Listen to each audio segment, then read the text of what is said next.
Today, we're talking to the mayor of Beaufort, Sharon Harker. We have to admit, we were curious what a day in the life of a mayor is even like. So we asked her if we could follow her around one day. Here's Mayor Harker and Shoresides reporter Sarah Sloan.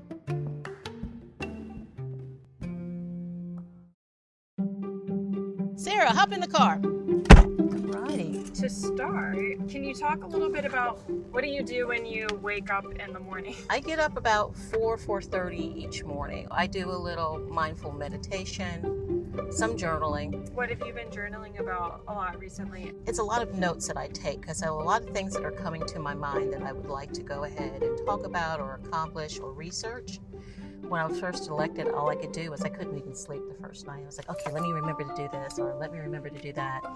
So the journal is supposed to be for affirmations, but it's turned out to be more of a don't forget to do this list. Oh, man. So I love it though. I wouldn't change a thing. Can you talk a little bit about what does quality of life mean to you when you think of Beaufort? When I think of Beaufort, it's a matter of being connected with people, being able to slow the pace down, to enjoy life, and to have that community behind you that will encourage you to do more, to be better. I don't think that we do a whole lot of things by ourselves. There's some things that looks like we do by ourselves, but everything's a team effort. I found that Beaufort was a fit for me. So I made friends, and some of them were twice my age, by the way. Such a Carteret County thing. It is. Yes. So what is the event that we're going to right now? This one right here, I've got very little information. I believe, and I thrive on little information. I was told that there's a mural on the bus, and I'm going to assume it's the double-decker bus. It's the only bus that I know about. Hey! How you doing? So this is the bus garage. This is our mural. Oh. Bring it in, Sharon. Hey, how you? It's gorgeous. Isn't that pretty? You smell good, dear. Oh, thank you. Doesn't that This turn out is pretty? great. John did such a nice job. All right. Sheresa here, your host. We love a good day in the life, but of course, we'd be crazy to not want to talk to Mayor Harker about the serious stuff. So today, I sat down with her to do just that. I have a very special guest today that I am honored to be with. I admire the work that our amazing mayor of Beaufort has put into the town and into our community. And I am just elated that I get to spend time in her presence today to just have some conversation about things that are happening in our environment, in our country, and even here in the small town of Beaufort. So I would like to welcome Mayor Sharon Harker today. Yay! So Sharon, I want to ask you a very important question. What does it mean to be mayor of a small coastal town like Beaufort? Now, small towns are great. You do have that intimacy, which is what I like about a small town. Bigger towns, you have pockets of people that you meet. You can't meet everybody. It's hard to really hear all the issues. You're only hearing a few sides. So being part of a smaller town, I feel like I can get a grasp and a good swatch of what's going on. So it's not heavy conversation from one area and quiet on the other. So I like to strike that balance, and that's what I'm all about anyway. So what stories, Sharon, do you wish the media told more about Beaufort, with you living here and being here for years with your family, raising your children here, being married here? What would you say that you would love that the media would share more about our small town? Well, growing up in the small town, I grew up in one era as a young mother, and then now as a mature woman. I'm not saying how old I am on radio. Don't do that. I've seen the evolution of the town and how it has formed from my perspective. So I think we do a good job as far as advertising Beaufort from a tourist perspective. But I think the town really is special because of the people. And I think that should be more humanized a little bit. We're constantly talking about tours and things of that nature. So whenever I talk about Beaufort, I talk about what I think is valuable, the valuable resources, and that's our citizens. And then all the rest of it comes with it. So the reason why we are so popular is because of our people, our town staff. Those are the things that are making the big picture enjoyable for others. Relationships are really important to me. I moved here because I could actually have some. I thought it was a small town and nobody liked New Yorkers at the time, but there was a handful of them that did. I think I was from off. I can't remember the terminology. But it took a while to win their heart. Look, I had to win 2 elections and become mayor before anybody liked me. So I feel, and people are telling me now, stop saying that you're from New York. I'm like, oh, I've made it. So Sharon, we know that you live here in Beaufort. I want you to share a little bit about what that is like. What is your connection to Beaufort? Tell us how you met your husband and you just decided to fall in love with a small town on the coast. Tell us a little bit about what was that like for you? Well, I have family in Beaufort. My mother remarried. It's actually my stepfather's family that are from Beaufort. And we came down when I was 10 to visit.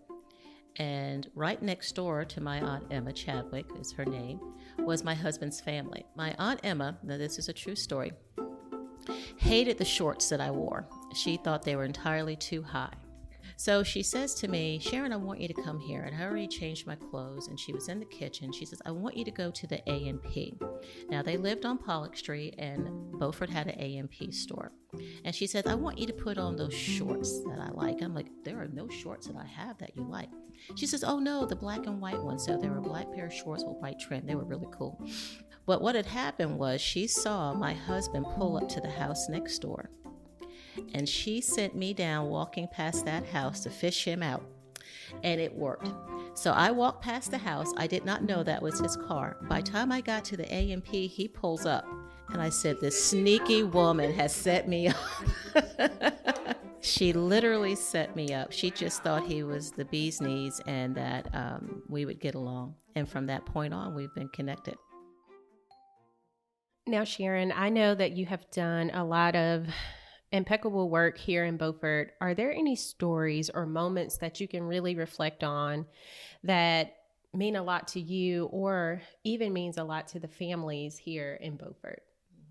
Being able to have Beaufort seen not for its past, but for its present is really important. I mean, we do all know that history is not pleasant, especially, history that goes ways back, but we have improved on that. So I'd like to be able to see that.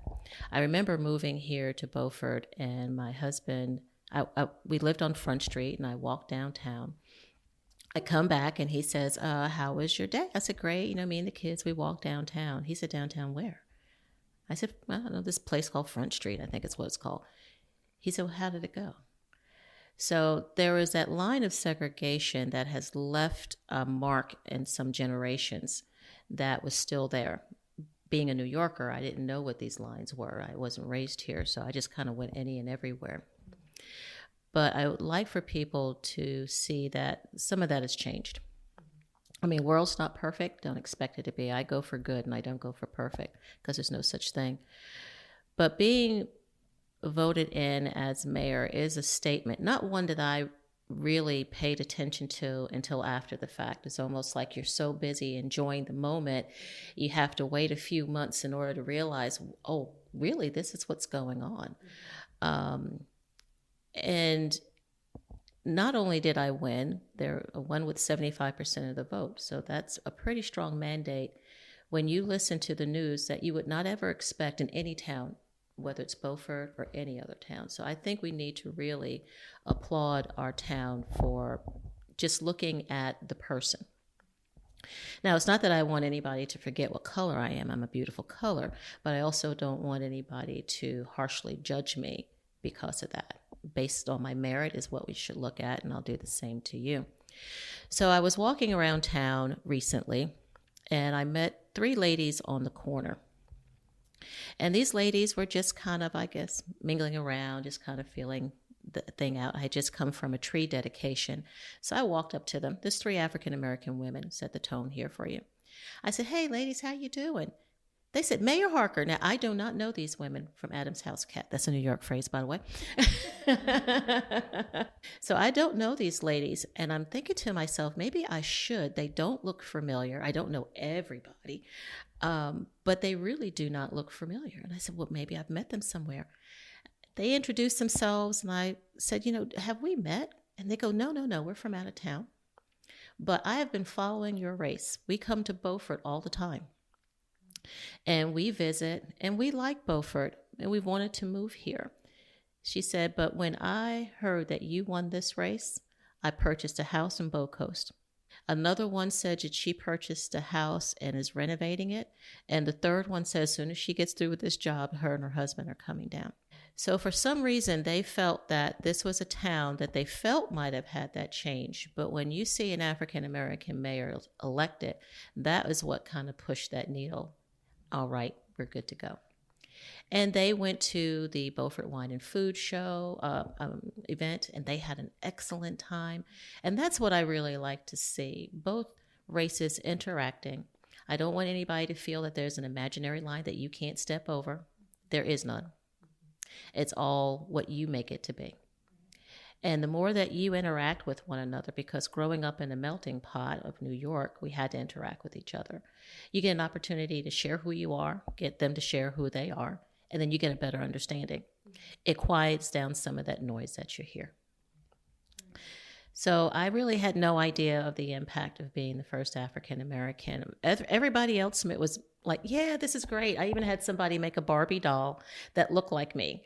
Taisha had one as well. And it was not necessarily for me. It was the impact that other people felt, the joy that it brought other people. So yes, it was important to me, but it was just rallying around individuals cohesively. I actually might save some of my yard signs. I'm thinking about that. I'm like, one day this is going to be in a history book somewhere. And it still sometimes hasn't settled with me. But I hope that it sends a message to others that this can be done. There's no ceiling that can't be broken if you work hard enough. And that was very powerful. That actually went to my next point of what is the impact and the message that you would like to send being in your current position, whether it's to a younger Black teenager, whether it's to an older Caucasian female or male. What is the message that you would like to send being where you are right now? So what I really would like to see is the youth more engaged. That would be, for me, the ideal thing. Because at some point in time, I'm going to sit on my porch and I want to know that Sheresa Elliot is at the helms taking care of business. You see where I'm going with that? I want to be able to empower others on this journey. So when I sit down, I'll be like the Lord on the 7th day. This is great. My work here is done. Sheresa's got it. Other females, other men, young men, I really do believe I'd like to see some more African-American males be in that position. My husband was able to break ground in that area, being the first African-American male to be or African-American period, to be elected at a county for a county-wide position when he was elected on the school board. So being the first just opens the door for others to follow. So whether it is race or whether it's gender, there are still firsts that are going on that really shouldn't be. It should be the norm. So dear psychologist had asked a question, and I have this still in my mind. It was the wish question. Remember that? I think it was Taisha talked about a wish question. So if you created a wish, so if you said to yourself, I wish racism was over, and you woke up the next morning, what would you need to see in order to think that wish came true? So one of those things is that it shouldn't be unexpected for a person of color or a female to be the first anything anymore. Here we are in 2022. And we're still hearing these milestones being made. And it's throughout all cities, all states. We're still hearing those.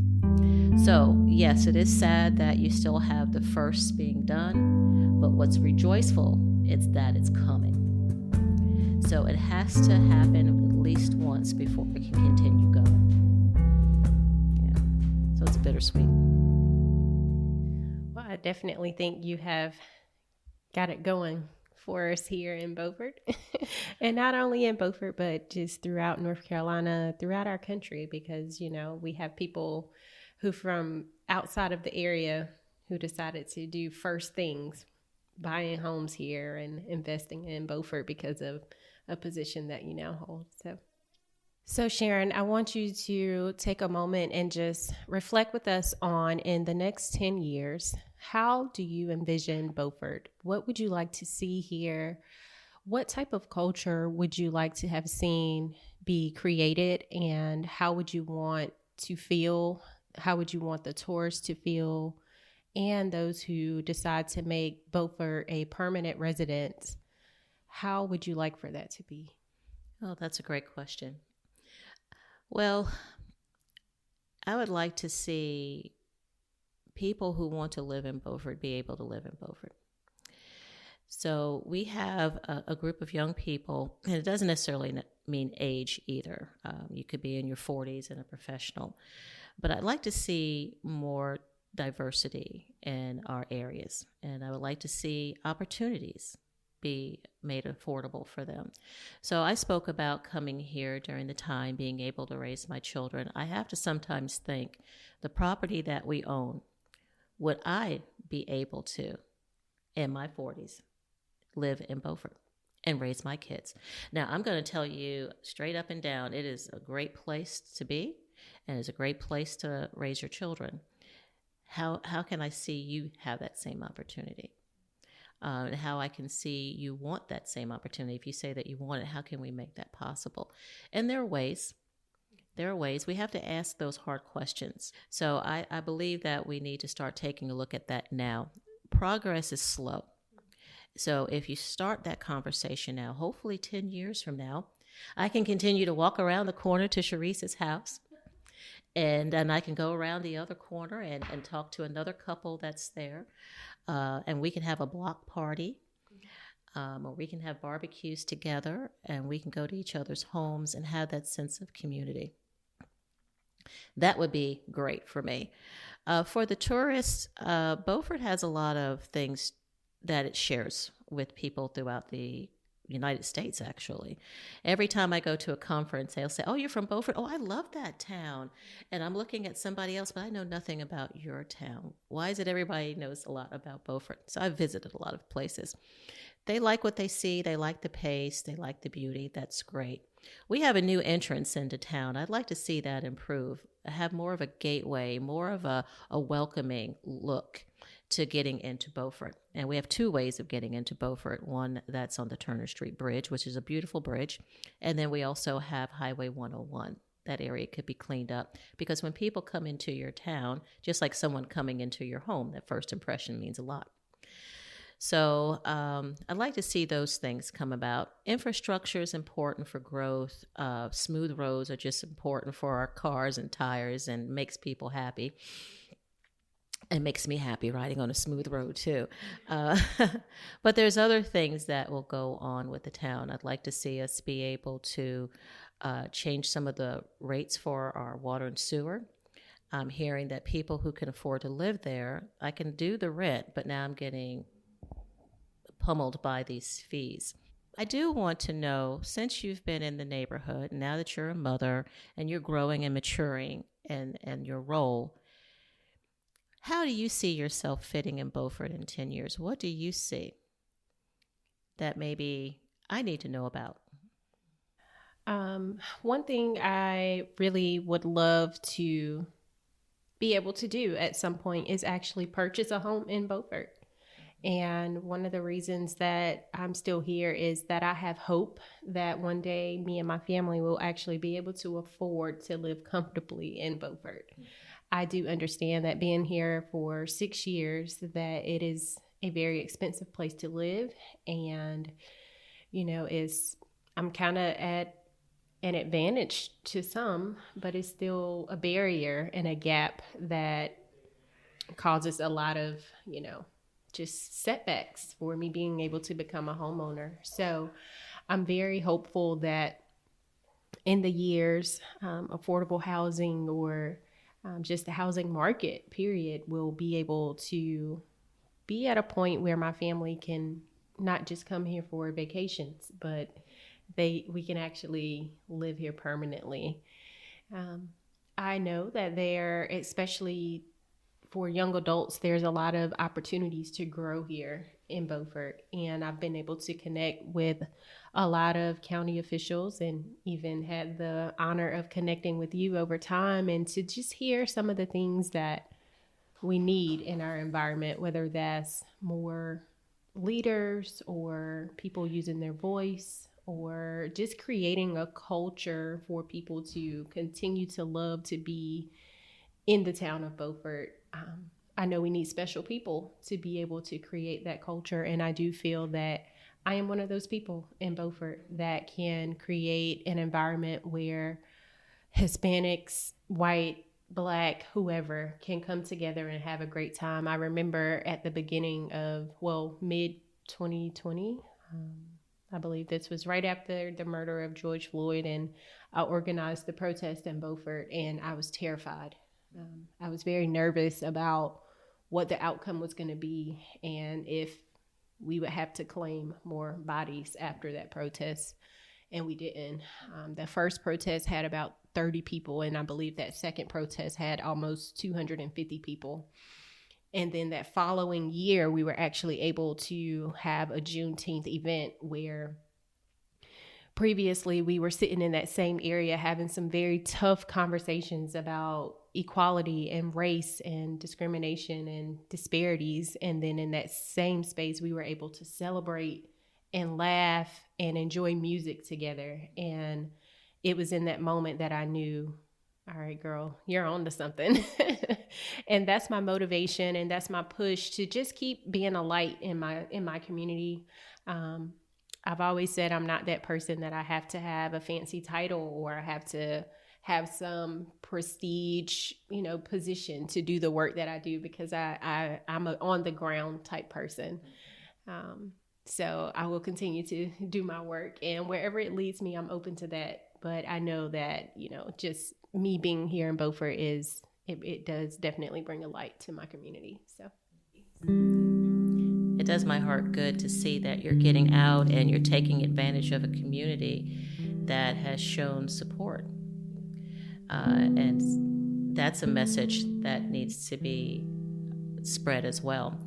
Sometimes we have that fear, and fear causes us to stop and don't grow. But you've taken it to the next level.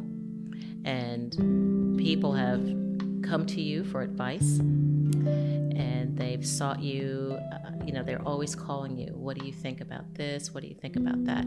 So it gives you an opportunity too, as a young person, to continue to grow those skills. You're in a leadership mode already. And whatever that leadership will look like for you, I feel comfortable that you will obtain that. But it is important for me as a leader to see that you see yourself in that town, that you see growth in that town. You don't see yourself being pigeonholed or not being able to be you.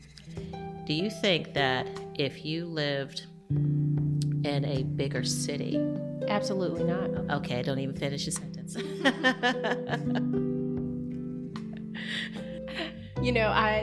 There's a feeling of being home in Beaufort. I'm from a very small town, Murfreesboro, North Carolina, and I know everybody there, and Beaufort feels a lot like home. I feel that I can go out and talk to the person across the street from me, or even just have a conversation with a random person at the grocery store. I don't feel like I could do that in New York City. I don't feel like I could do that in Atlanta, or even places like Charlotte or Raleigh.